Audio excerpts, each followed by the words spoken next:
The lack of police presence during the riot at the U.S. Capitol is the focus of tonight's 7 UpFront segment.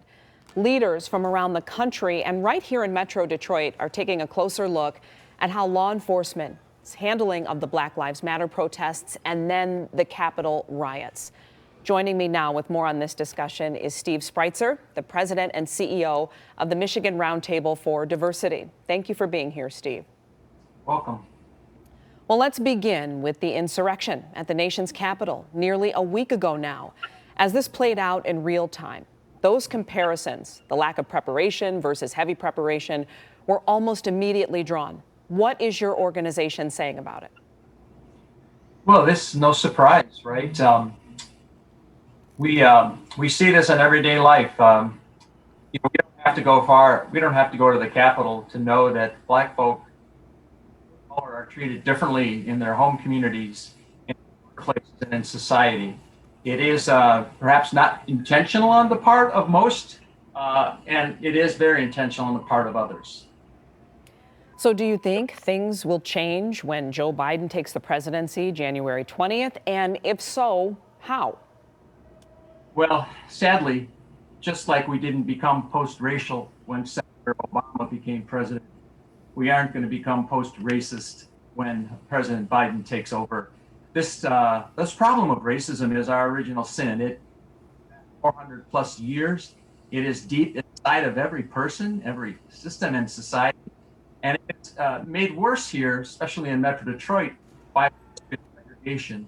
And so it will be a long time before individuals change, before systems change, and before society changes. And as you mentioned, racism being at a core and almost being a foundation. There is a sense, among some people that the continuation of placing these old burdens and prejudices on younger generations, well, they just don't care about color and gender and political affiliations. They have friends and loved ones of all walks of life. And many believe that holds us back and continues to hold us back. What do we need to do to move this country forward? Well, let's start with Southeast Michigan. I think that we really do need to understand the history. We really need to be able to not go to the place of saying, I'm not racist, which a lot of people who look like me come to that response. It's a low bar and it absents the person from action. So we really have to understand that history and own it. And I think the better response is racism is within me. I'm working to become anti-racist. And so that begins your journey to really being in relationship with folks that you probably haven't had deep conversations with in a reciprocal way, where you can listen with great humility and learn about different communities' lives and their struggle, but also receive feedback. So I'm 64 and I still am working on it, right? I'm still peeling away layers of ignorance. I mean, just the other day, a colleague of color told me I had perpetrated a microaggression.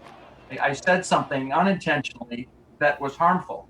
Thank God they gave me some feedback, right? But if you don't have the ego strength, you won't get that feedback. And many people of color endure what a friend of mine said, 1,000 paper cuts a day, and they have to decide what they deal with. So I think we got to start with a deeper understanding of the challenges. We've got to be on a journey to learn how to understand and then become an ally, not a white savior, but an ally. And I think more importantly, to see this not as a charitable response, because it's a deep injustice. There's a deep injustice here. We need to respond as if we're performing acts of social justice. That's the only way that we're going to start looking at our systems, looking at power, privilege, oppression, and the trauma Black folk and people of color have experienced. It's somewhat complicated, but it calls us forward, right? And that desire is there. I mean, it was evident by the rainbow of colors in the streets this summer for Black Lives Matter protests. How does your organization help communities overcome racism and discrimination? As we said, it's a learning process. It takes time. So what do you do to make communities better in Southeast Michigan? Yeah, thank you. So it begins with education. We have a traveling exhibit about housing segregation that's been seen by over 500,000 people, housed by cities, corporations, and there's a K-12 curriculum. That's part of it. It is creating spaces where people can, safe places, so people can have brave conversations. If you are listened to, regardless of what's coming out of your mouth. If you feel respectfully listened to, you have a greater likelihood of moderating. So we've got to create those places where we can engage. So we do that with organizations, with communities like Livonia, where we're doing some work with the city, thanks to support from the Masco Corporation. One way is that's one way we do it. There's also anti-racism training. So we look much deeper at the challenges in our corporation. And we want to draw our partners to look at racism in society, so they aren't just trying to make sure their workplace is a harm-free space, but that they're continuing this and looking at the broader society. So we gather police on a monthly basis, so law enforcement can really hear from the people that are maybe most at risk of harm because of their identity. We work with young people. We have monthly conversations. We are trying to draw people to a deeper relationships and a skill building process so they can work with us to end racism one day. Well, Steve, conversation, understanding, all important fundamentals in change. And we thank you for talking with us tonight. Steve Spreitzer, appreciate it. We'll talk with you in the future. Thank you, Glenda.